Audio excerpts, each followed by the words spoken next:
Hi everyone, my name is Grace and welcome to this podcast of Gracie, the Kenyan Diaspora and Returnee. For those of you who are listening to us for the first time, we're so glad that you've joined us.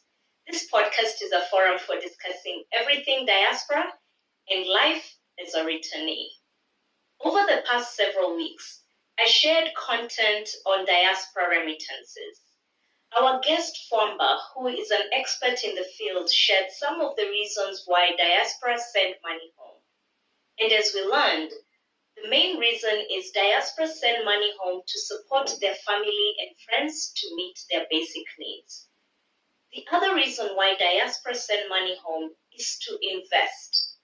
We know that oftentimes many diaspora want to have something as an attachment to their home country. It's usually land, a business, or even a vacation home. And over the past couple of weeks, I introduced the concept of diaspora banking. This is where a diaspora opens a bank account in their home country while living in another country. And I shared the reasons why diaspora do this.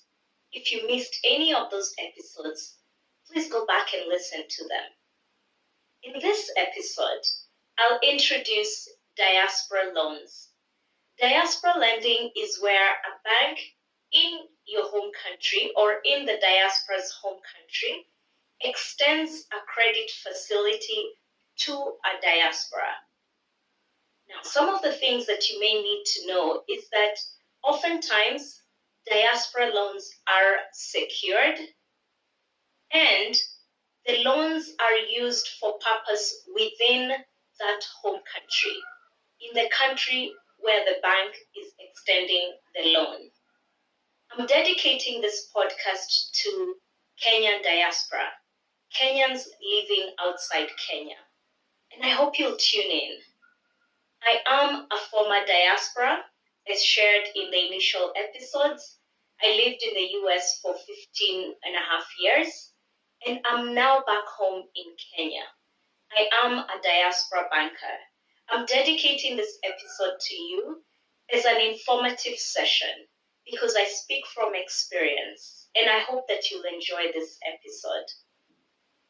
Now, diaspora loans, as I've mentioned, are loans that would be extended to you by a Kenyan bank for use in Kenya. Some of the examples of diaspora loans are a plot purchase loan to buy land in Kenya, a residential mortgage to buy an apartment or a house in Kenya, a commercial mortgage to buy commercial property, like an apartment building or even a commercial block where maybe you may have tenants who do business. You may also seek a construction loan, or if you have a business registered in Kenya, you may look to get working capital. Now, for the diaspora living in the West, I'm sure you're accustomed to very low rates. And perhaps you always wonder, why do Kenyan banks charge so much? I'll go into that. For one, the cost of Kenyan banks borrowing money is higher than what the banks in the West pay. Also, the overall cost of credit, which includes the risk assessment, should that loan go bad, is higher. I'll give you an example. In the West, oftentimes foreclosure proceedings start earlier than in Kenya, and they also proceed quickly, meaning the bank is able to recoup its loan sooner. Also, the cost of that foreclosure is usually cheaper in the banks in the West as compared to Kenyan banks. The risk rating models also used abroad are different. We know that people in the West value their credit history and often pay their loans on time because they fear that bad credit will impact their ability to get a credit card, apply for a phone service or a utility service. It's not like that in Kenya because even the credit system here is pretty new. and the rating is also new. So these are some of the things which impact the cost of credit in Kenya. I say this because in diaspora banks, we often get customers complaining, my credit score is so good, I could walk in and get a loan right away. Well, that is true. But when you compare your experience in the West to the Kenyan situation, it is not an apples to apples comparison. Now, having said that, despite the loans in Kenya being high, I still encourage diaspora to get a diaspora loan. And it's beneficial to you for several reasons. Number one, as I mentioned, the loans are usually secured. So let's say you are investing in real estate. That loan would be secured by the property that you're purchasing or an alternative collateral that you would give the bank. Now, what usually happens is before the bank takes that property as security, they conduct due diligence because they would not want to take security that is bogus. And one of the due diligence things that the banks do is they instruct a valuer to go and value the property and also look at the condition of the property. So if the property is in an undesirable area or it's on riparian land, that is usually indicated in the valuation report. It also usually indicates who the current owner is, as recorded by the Ministry of Lands. And obviously, there's usually a valuation report. Banks in Kenya also engage external lawyers to conduct more due diligence and complete the perfection process. This is where the title name will change from the seller to you, and obviously with the bank holding charge. Those lawyers are entrusted to do this and, just like the valuer, provide the bank with professional indemnity so that should something go wrong, the valuer and or the lawyer would be held accountable. So there's due diligence that banks take that you wouldn't possibly take or may not know how to take if you wanted to buy a loan in cash just to save on interest.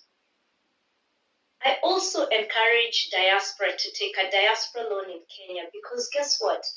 Unlike in countries like the US, when I was there, there was a prepayment penalty such that if you paid your loan too soon, the bank would charge you. Diaspora loans in Kenya do not have a prepayment penalty fee. So you may benefit from taking a diaspora loan. Yes, the interest rate quoted to you will be higher than what you're accustomed to. But guess what? You can save on the total interest that you would pay on the life of the loan by paying off the loan when you're free. But remember, you will have benefited from the due diligence. As diaspora and even locals, if you are hearing, I'm sure you've heard of stories where diaspora have been conned by family, by friends, by people purporting to be honest sellers or vendors, and then the diaspora loses money in that transaction. Surely, I've been a former diaspora. I lived in the US, and I know just how hard we work for every dollar. So imagine you working your double shifts or just sacrificing other things like coming home or going on vacation to invest back home only for someone to steal from you. Consider getting a diaspora loan so that it can help you with that due diligence. In the coming weeks, I will go into detail on the different diaspora loans that I mentioned earlier, and I'll walk you through the requirements that are needed. But before that, because I know diaspora love investing in land back home, we shall have a guest, an expert in the field, who will tell us what we need to look out for before buying land in Kenya. And these are actually do-it-yourself kind of due diligence. But of course, we will recommend that you also go through a professional to do it. I hope this introduction was insightful to you, and if it was, please feel free to share it with your friends and family in the diaspora or anyone who would benefit from this. Thanks for listening, and have a great day, afternoon, or evening wherever you are.